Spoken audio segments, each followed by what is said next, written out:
everybody, welcome back to RedMug Music. I am Brian, and I'm so glad you could join me today as we continue talking about Duran Duran, my current favorite subject. And I can definitely tell you that that's going to be something that I talk about a lot going forward. Today, what we're going to do is whenever I release my last two videos on Duran Duran's upcoming album and their new single, Invisible, a lot of people watch some old videos of mine, including a ranking series or a ranking video of Duran Duran, and notice that my very last video or my very last ranked album was Pop Trash. And I got a lot of pushback and a lot of people saying how much they loved Pop Trash, and or Pop Trash is like one of their favorite albums along with Massacre, and whatever.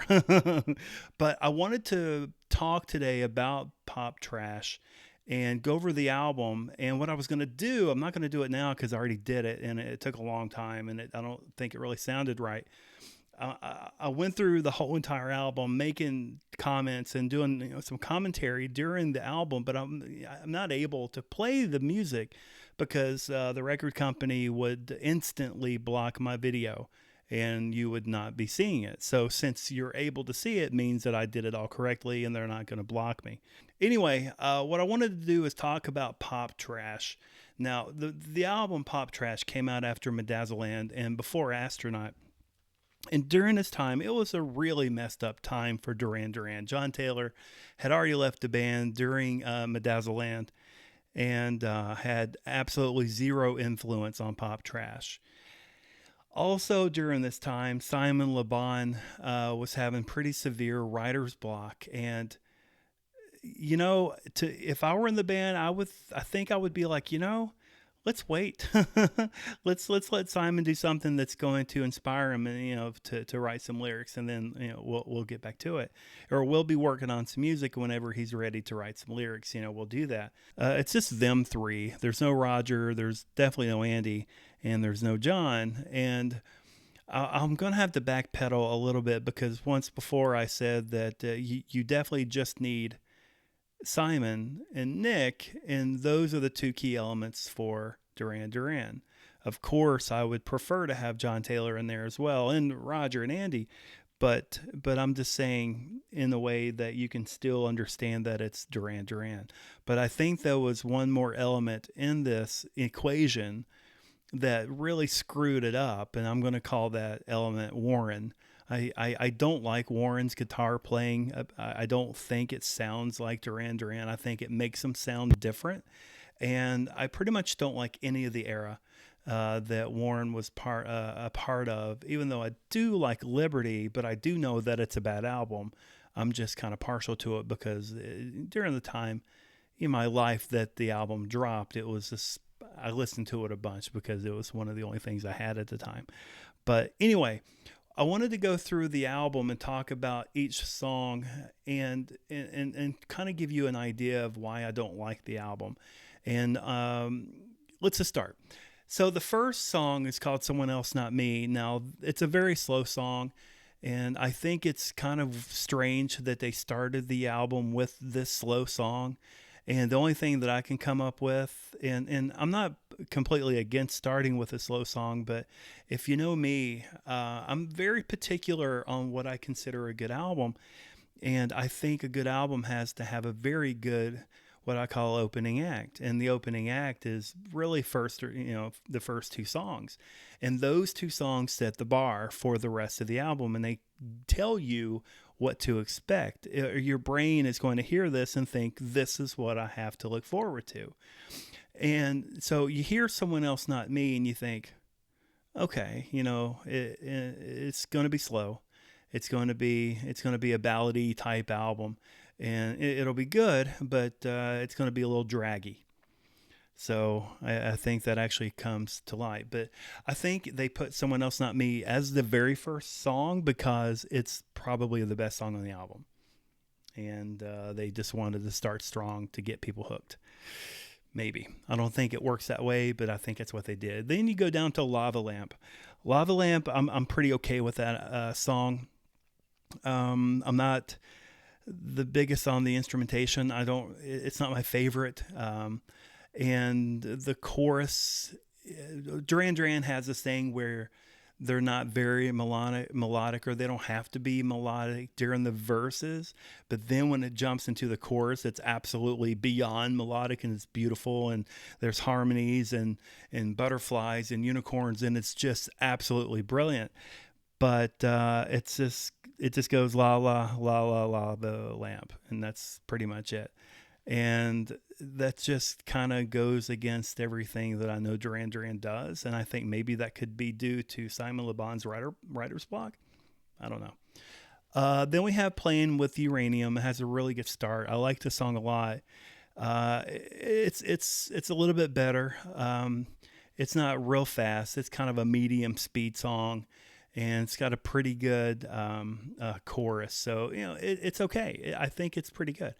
Then you have Hallucinating Elvis. Now, for all of you that like hallucinating Elvis, you might just want to plug your ears, because I don't like this song. I think it's goofy. I think it's unnecessary, and I wish it wasn't on the album. And if I were the producer on this album, I would definitely not have this, or it would be very far from the sound that it has. I just don't like it. So I'll just stop there. All right, the next song, the number 5 song is called Starting to Remember. This one, I like it a lot. Again, it's another slow song, and I'm into it. And my problem with it, actually, it's not a problem. I just can't figure it out. I'm pretty okay with music and reading music and things like time signatures, but I can't figure the time signature out. I could probably just Google it and get that, but I cannot figure out the time signature of the song. Now, the chorus is a 4/4, if you understand what that means. If you know the time signature of the song, comment down below, let me know, because I've counted all different ways, and I just can't figure out what they're doing. And it's probably a lot simpler than I'm seeing it, but I just can't figure it out. So if you can help me out. But Starting to Remember is a very good song. I like that. Then we got Pop Trash Movie. I think Richard commented that was his favorite song on this album. I think it's a pretty okay song. Again, it's kind of draggy, and I think it would work on a lot of different formats or different sequences for this album.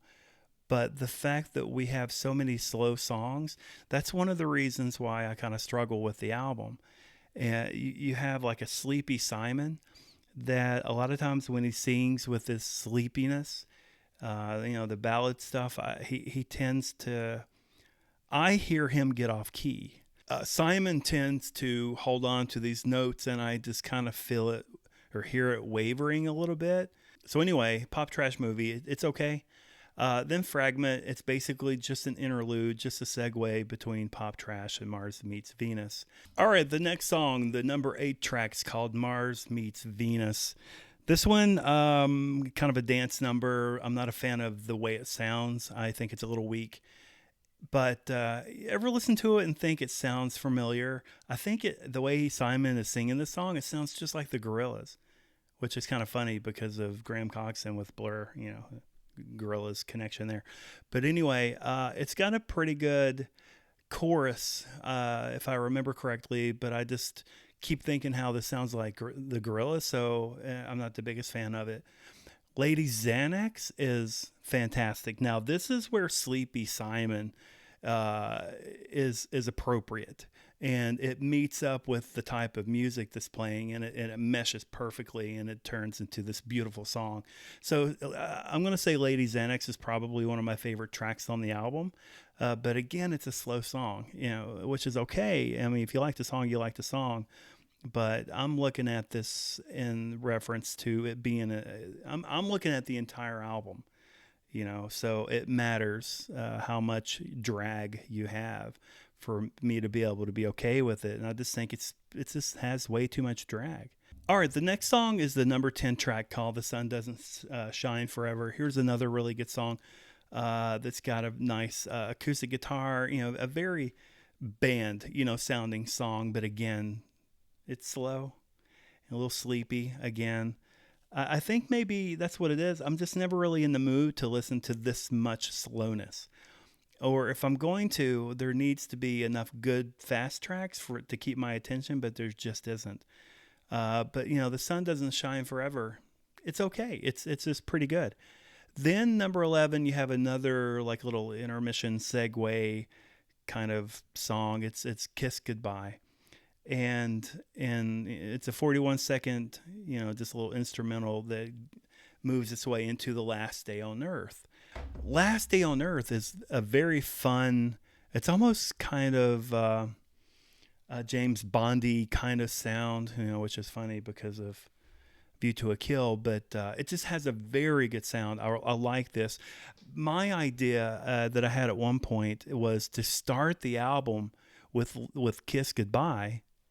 You know, just have this very slow start that boom right into Last Day on Earth. I thought that would be super fun, and then you know we can kind of mix up the rest of the songs and you know make something a little bit more palatable, really. You know, something that you're just able to listen to and be okay with. But I call it reconstruction. Actually, I've got one, a video. It's one of the biggest reasons why I started this channel was because I like to reconstruct albums and make them a little bit more listenable. For instance, I did it with the Wedding album. I think I think that album goes a little long, and again, it's a Warren album, so you know maybe that's why I don't like it that much. But there are definitely good songs on it. But I just kind of reorder the songs, create a different sequence, take a couple of songs out, and I'll put the video up here if you want to check that out. It's just something I do. I did it also with an Aerosmith album, and actually Michael Jackson, the Thriller album. I think I made that way better. And you know, who am I to do something like that? It's just something fun I do. But I think I think it's important, you know, the order that you put songs in.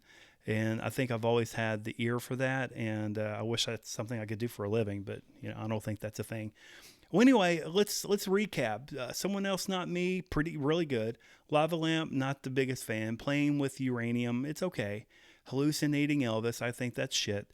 Starting to Remember, it's good. Pop Trash Movie, it's okay. Fragment, no comment really. Mars Meets Venus, it's okay. Lady Xanax, really good. The Sun Doesn't Shine Forever, it's good. Kiss Goodbye, you know, fine, it's fine. And then The Last Day on Earth, it's really good. So the sum of all its parts, you know, including how the song starts, the sequence, you know, the sequence of the songs, plus the transitions, you know, from song to song, and the content of, you know, what kind of songs do we have and what order are they in, and how does it keep my attention? It's just weak. It's just weak. It doesn't keep my attention. And I'll play the first song, Someone Else Not Me, and it reminds me, oh yeah, this is going to be really draggy. And I'm just not in the mood. I usually don't reach for Duran Duran because I'm feeling somber and, you know, and I'm having a bad day and I need to listen to, you know, draggy, you know, downer type songs. I listen to them because they're freaking fun. So this album, I just don't think it really matches up with who they are, and that's why I don't like it. But anyway, that's it. That's what I think about Pop Trash. I don't think it's a bad album. I just think it's the worst that they have. You know, it's got good songs, but it doesn't have great songs, and I don't think it flows really good as now. I mean, I could just talk about it all day, but I'm just not going to. But I hope you enjoyed it. I did. I love doing this sort of thing. But let me talk real quick about my sponsor. I want everybody to meet Holly Carter if you haven't already. She is a vacation consultant that works with the Magic for Less Travel. It's personalized service and expert. And I'm going to underline expert like 25 times. Expert guidance you need for the vacation you deserve. Proudly specializing in all Disney destinations, adventures, cruises, Universal, Orlando resort vacations. She is an absolute pro. I'm serious. If you would like to go on vacation and you would like to get a free, no obligation quote, just scan the QR code on the back and it'll take you to her site and you can just start plugging in who's going to go, when you want to go. and she'll let you know. She'll give you a bunch of options and tell you how easy it's going to be to get you there. So Holly Carter, vacation consultant with the Magic for Less Travel. Check it out. You won't regret it if you're going on vacation. But anyway, that's going to be it for me today. So before I go, I just want to make sure that if you're new to the channel, or if you haven't done it yet, please go ahead and subscribe, and you can click on the bell, which is going to give you it's a notification every time a new video comes out. So go ahead and do that. I would surely appreciate it. That's how you support me, and it supports me more than you know. And I would like to say thank you to everybody that's done it in the past couple of weeks, or altogether. I just really appreciate the people that have supported my channel and have subscribed to the channel. It is supporting me, and it's helping out tremendously. And I'm very gracious. I'm very honored that you're part of this with me. So thank you. All right, guys, that's it for this show. I appreciate you joining me again, and I will see you next week.